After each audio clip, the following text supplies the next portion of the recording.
नमस्कार, राष्ट्रभोज से मैं पवन केसवानी। छत्तीसगढ़ की राजनीतिक गलियारों में एक चर्चा आम रही कि सौम्या चौरसिया पर भूपेश बघेल इतने मेहरबान क्यों थे। क्या उनके कोई खास ऐसे ताल्लुकात थे जिनकी चर्चा कम होती रही।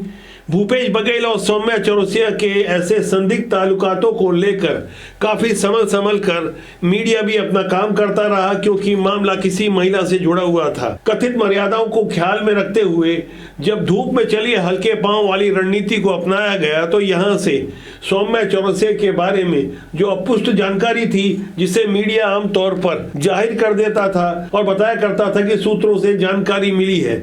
आजकल ऐसे ही सूत्रों का चलन खूब चल रहा है, लेकिन जो बयान अदालत के सामने तथ्यों और साक्ष्यों के साथ ईडी और ईओडब्ल्यू लगातार दें, वहां यह माना जा सकता है कि मामले में कितनी ज्यादा गंभीरता है। मौजूदा हालात में जब सौम्या चौरसिया की चौथे मामले में गिरफ्तारी हुई है, पहले 3 मामलों में कोयला, डीएमएफ और आय से अधिक संपत्ति का मामला था, और अब शराब घोटाले वाले मामले में 2 दिनों की रिमांड के दौरान जो कुछ पूछताछ हुई और जिस तरह से ईओडब्ल्यू की ओर से यह जाहिर किया गया कि लक्ष्मी नारायण उर्फ पप्पू बंसल के अलावा भूपेश बघेल के खास उसलापुर बिलासपुर वाले तांत्रिक के श्रीवास्तव और अनवर ढेबर के कर्मचारी दीपेन चावड़ा ने ढेर सारी जो जानकारियां दी है, उसके बाद पता चला है कि सौम्या चौरसिया ने करीब 115 करोड़ की शराब घोटाले से कमाई अर्जित की थी। अपने इन आरोपों के समर्थन में ईओडब्ल्यू ने डिलीट की गई व्हाट्सएप चैट को प्रस्तुत किया,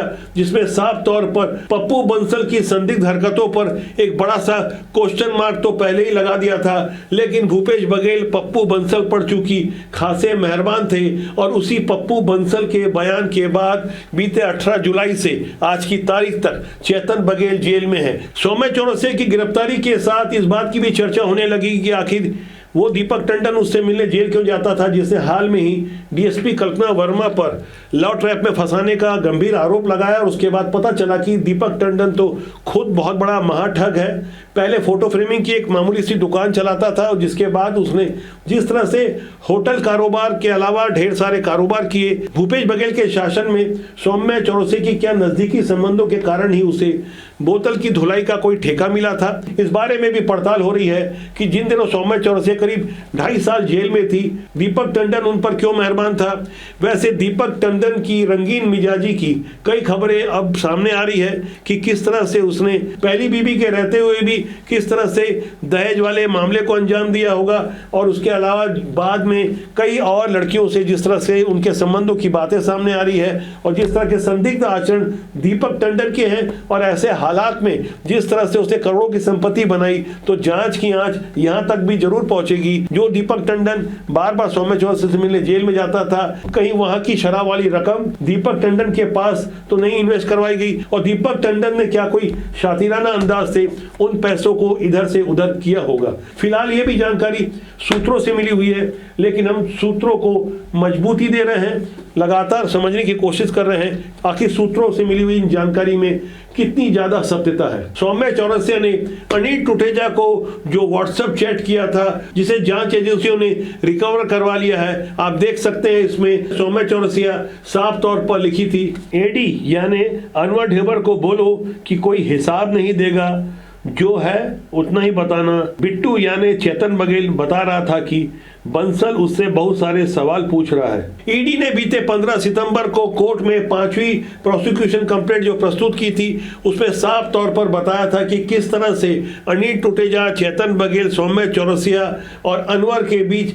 अलग अलग चैटिंग होती थी। जब शराब घोटाले के सिंडिकेट की कोई चर्चा करनी होती थी, तो उसके लिए बिग बॉस नामक जो ग्रुप बनाया गया था, उस पर बातें हुआ करती थी। कुल मिलाकर सौम्या चौरसिया जिस तरह से अनिल टुटेजा जैसे सीनियर आईएएस को लगभग डांटने वाले अंदाज में चैटिंग किया करती थी, तो यहाँ एक बार फिर सबसे बड़ा प्रश्न खड़ा होता है कि आखिर सौम्या चौरसिया को भूपेश बघेल ने इतना फ्री हैंड क्यों दिया था, और सौम्या चौरसिया से भूपेश बघेल की इतनी नजदीकियों के क्या मायने रहे। सौम्या चौरसिया वैसे तो दुर्ग में डिप्टी कलेक्टर पोस्टेड थी, और उसी दुर्ग जिले के पाटन, जहां से भूपेश बघेल चुनकर आते हैं, उस इलाके की एसडीओ हुआ करती थी। उसके बाद भूपेश बघेल के घर के नजदीक ही चरोदा भिलायती नगर निगम कार्यालय में कमिश्नर बना दी गई थी। इसके बाद सौम्या चौरसिया भूपेश बघेल के कार्यभार संभालने यानी 17 दिसंबर 2018 के 3 दिन बाद ही भूपेश बघेल के घर वाले ऑफिस में आकर रहने लगी, वहीं से काम संचालित करने लगी। सब कुछ ठीक ठाक चल रहा था।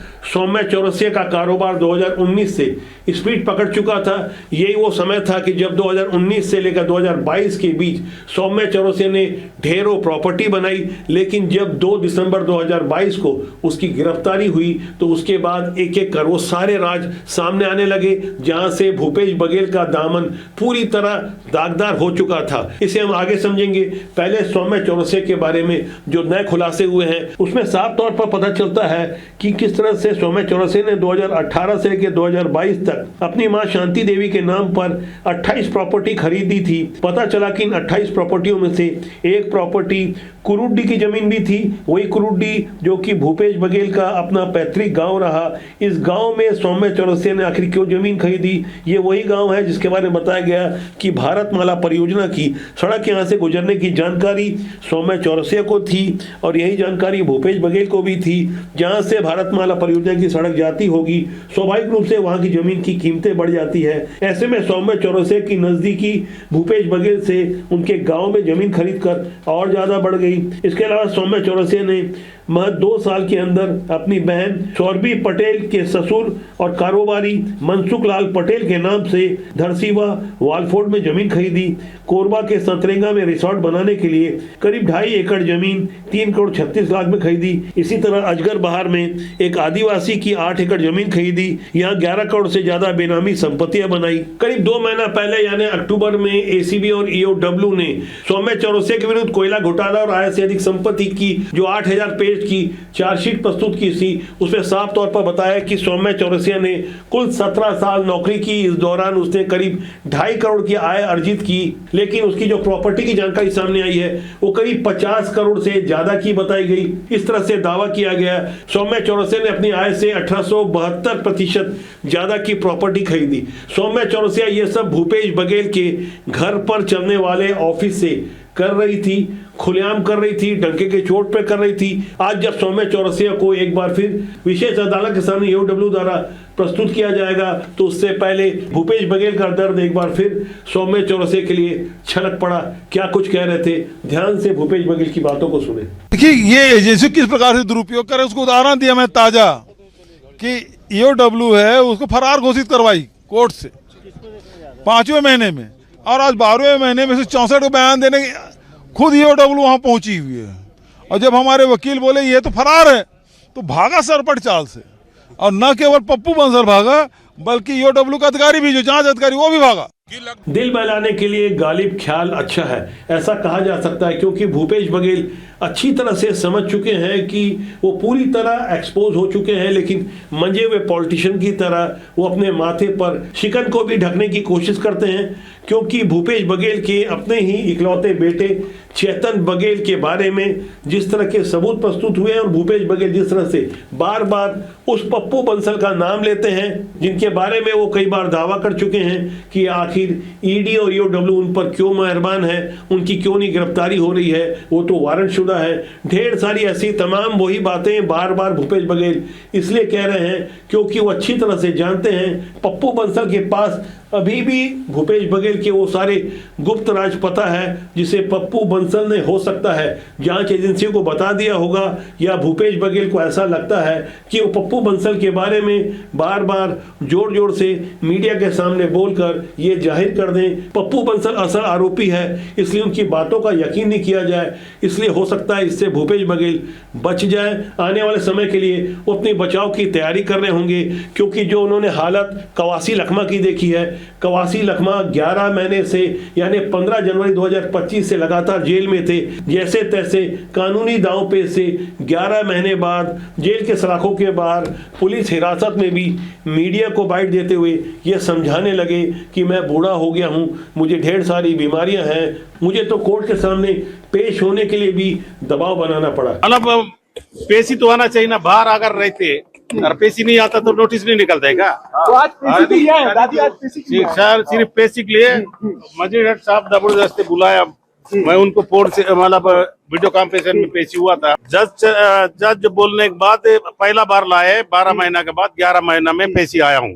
जिस दिन अंदर किया उस दिन आया था कोर्ट में, आज आया हूँ। आपने स्वास्थ्य को लेकर के सवाल उठाए हैं। दादी, आपने स्वास्थ्य को लेकर के सवाल आपका उठाए हैं। समस्या है, मेरा हार्ट का बीमारी है, मेरा शुगर का बीमारी है, मेरा बीपी है, मेरा घुटना दर्द देता है, आने का बीमारी, उम्र भी हो गया मेरा, तो बीमार रहता है। लेकिन भूपेश बघेल इन्हें आदिवासी चेहरे के रूप में प्रस्तुत करते थे, ये जानते हुए कि ये अनपढ़ हैं, जैसा कि कवासी लखमा खुद बता चुके हैं, बोल चुके हैं। उन्हें विदेश भेजा करते थे, उद्योग मंत्री का काम भी दिया था, शराब मंत्री यानी आबकारी मंत्री का भी काम दिया था। जब इनकी इतनी हालत खराब है तो भूपेश बघेल के विरुद्ध यदि पक्के सबूत पूरी ईमानदारी से अदालत के सामने प्रस्तुत कर दिए जाए तो हो सकता है कि भूपेश बघेल की हालत वही होगी जैसे आज कवासी लखमा की है। लेकिन एक पुरानी कहावत है कि मरा हाथी भी 1.25 लाख का होता है।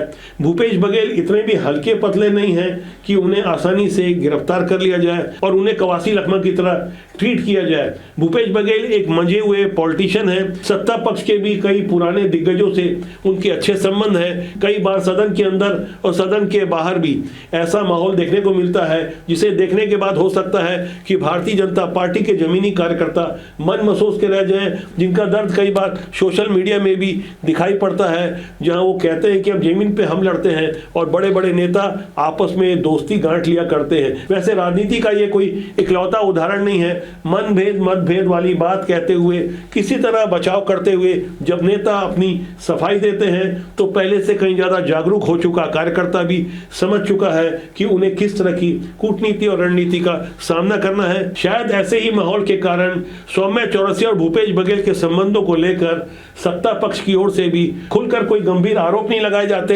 लेकिन भूपेश बघेल जिन दिनों मुख्यमंत्री हुआ करते थे, जिस तरह से दम्भ ठोकते हुए अपनी बातें कहा करते थे, जब साजा के बीरनपुर में भुवनेश्वर साहू की हत्या हुई थी, साफ तौर पर मामला लौ जिहाद का था। इसे लेकर मृतक भुवनेश्वर साहू के पिता ईश्वर साहू से लेकर भारतीय जनता पार्टी ने भी तगड़ा मोर्चा खोला था।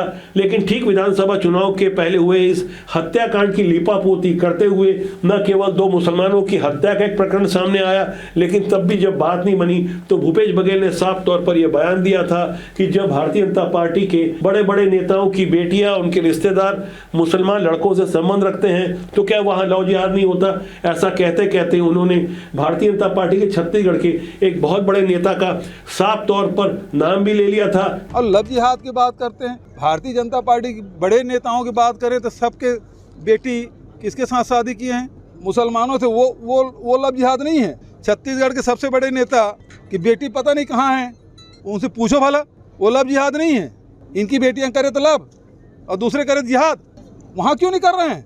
उनके रोकने की क्या कोशिश की? यानी इतने निचले स्तर की राजनीति करने के बाद आज भूपेश बघेल उन्हीं नेताओं के साथ हंसते खिलखिलाते नजर आते हैं, मानो कुछ हुआ ही ना हो। शायद भूपेश बघेल को ऐसे ही माहौल का फायदा भी मिला है, तभी तो उनकी बेटी दीप्ति बघेल और उनके बेटे चेतन बघेल को लेकर जब भिलाई 3 पुलिस ने तगड़ी पूछताछ की थी, आरोप लगा था कि भिलाई 3 के खूबचंद बघेल स्नातकोत्तर महाविद्यालय के assistant professor doctor Vinod Sharma के ऊपर जो हमला करवाया गया है, जिस तरह से सुपारी किलिंग की बात सामने आ रही थी, कहीं ना कहीं वहां चेतन बघेल और दीप्ति बघेल, कुल मिलाकर भूपेश बघेल के परिवार का हाथ है। इस मामले में जिस तरह से लीपापोती की शिकायतें सामने आ रही है और आज की तारीख में पता चला है कि विनोद शर्मा जिनके ऊपर हमला हुआ था, जगह जगह उनकी हड्डियां तोड़ी गई थी, छत्तीसगढ़ में इलाज की कम संभावना और सुरक्षा कारणों के कारण उन्हें एयरलिफ्ट करवाकर दिल्ली भेजा गया था।